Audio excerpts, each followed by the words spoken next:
Magsipag muna tayo ngayong Sunday. Ako nga pala si Renz, isang software engineer na work from home. Samahan niyo kami sa araw na to. Let's go! Yan, ito pala yung gabi na bago ako matulog. Tinabi sa akin si Baby Elon dito. Yan. Nakapatong lang siya sa tiyan ko. Titingnan namin kung iyak siya. Pero eventually, natutuwa naman siya. Kaya kung makikita niyo dito, ngumingiti na siya. Nag-e-enjoy na siya sa tabi ko. Talagang tumatawa na siya.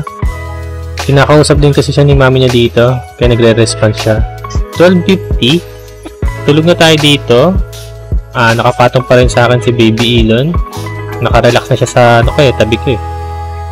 5:52. Ayan. Hinigising na dito si Baby Elon kasi kailangan na magpa-araw. Kaya nalipungatan na siya dito sa mapantingin. Ngayon tayo, tulog na tulog pa. Pakita ko lang yung view ng Manila. Maaga lumabas yung sunrise natin. Magpapaaraw dito si wife at si Baby Elon. Kaso umiiyak siya. 5:57. Yan, gigising na tayo dito para sumabay sa pagpapaaraw. Kaya nandito na kaming tatlo. Yan, hinawakan na namin si Baby Elon habang nagpapaaraw. Nagkukwentuhan lang din kami ni wife para enjoy lang dito sa sunbathing. Nawakan ko na dito si Baby Elon and tinimpla na tayo ni wife ng barley. Inumin na natin, ubusin na natin. Ayan, so good. And umiyak pala dito si baby. And after magpaaraw, hiniga lang siya dito sa kama. Relax lang siya.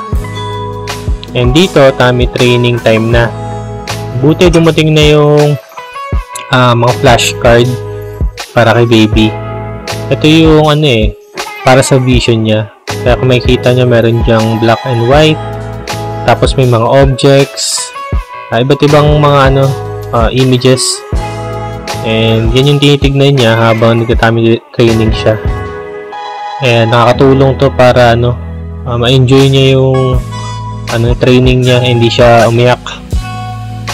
And dito, para nagrereklamo na pala siya. Nakatulog na pala ulit dito si Baby Elon. And tayo din nakatulog kasi mamaya pagkagising natin maglilinis na tayo. Marami tayong gagawin na linis mamaya. Ayan, umuuna na tayo. Ayan, eto na. Kala ko gigising na pero lipat lang pala tayo ng pwesto. Ayan si Baby Elon, ang sarap ng tulog. Nag-ayos na ako dito ng electric fan para sa kabilang kwarto. Ayan. So, inassemble ko pala yan. Kasi si, gagamitin niya ni Aya Earl. Pagdating niya. 3:20. Ayan, si baby tulog na tulog pa din. Tayo, naayos natin yung base na itong electric fan. Ito, nilalagay na natin dito sa kabilang kwarto. Open na natin para matesting. And syempre, kailangan natin siyang matest sa paghiga. So, tulog na tayo ng 5 minutes. Pagkagising, kukunin na natin itong isang electric fan kasi nilinis natin to. Ito yung ginagamit namin na malaki. Kabit na rin natin to. After nyan, hugas muna tayo ng plato.